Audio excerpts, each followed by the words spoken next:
जी तो अॼु असांजो OPD के चौथो ॾींहुं आहे जेका OPD बंदि आहे सिविल अस्पताल कंदकोट में डिस्ट्रिक्ट कशमोर सॼो OPD बंदि आहे कशमोर समेत पूरे सिंध जी OPD बंदि आहे। असांजा जेका मुतालबात आहिनि सर फ़हिरिस्त उहो आहे त असांजो जेको हेल्थ रिस्क अलाउंस आहे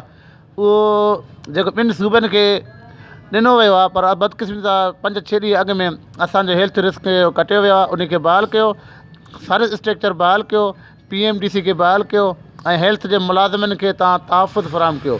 ईअं मुतालबा जेकर सिंध गवर्नमेंट तस्लीम नथी करे त सूमर जे ॾींहुं असांजे प्रेस क्लब कराची में धरणो हूंदो ऐं CM हाउस जो घेराव कंदासीं। अफ़सोस सां चवणो थो पए त परे परे जा मरीज़ सफ़र करे रहिया आहिनि पर असांखे मरीज़नि जो ॾाढो अहसासु आहे पर सिंध गवर्नमेंट अञा ताईं निंड सुती पई आहे उनखे कंहिं बि क़िस्म जी का बि शइ न आहे त भाई जेकॾहिं पूरो जेको आहे हेल्थ मुलाज़िम एहतिजाज में आहिनि इस्पतालूं बंदि आहिनि मरीज़ सफ़र करे रहिया आहिनि पर उन्हनि जो कंहिं बि क़िस्म जो उन्हनि खे अहसासु कोन्हे। अॼु असांखे चौथो ॾींहुं आहे एहतिजाज के असांजा पैरामेडिकल जा ऐं डॉक्टरनि जा जाइज़ मुतालबा सिंध गवर्नमेंट संजीदगी सां हल नथी करे ऐं जेका सो मुकमिल OPD बाइकाट बि हले पियो ऐं इस्पताल बंदि आहिनि मरीज़ वीचारा ॾाढा परेशान आहिनि। पहिरीं ॻाल्हि आहे त असांजो गवर्नमेंट खे मुतालबो आहे त हाई रिस्क अलाउंस जेको आहे असांजो कटियो वियो आहे उहो असांखे बहाल कयो वञे सर्विस स्ट्रक्चर ॾिनो वञे टाइम स्केल ऐं रिकवरी लेटर वापसि कयो वञे। ग्रेड अलायंस जे हिसाब सां अॼु असांखे चौथों ॾींहुं आहे OPD जो बाइकाट आहे। अगरि इहे मुतालबा न मञिया त ग्रेड अलायंस जे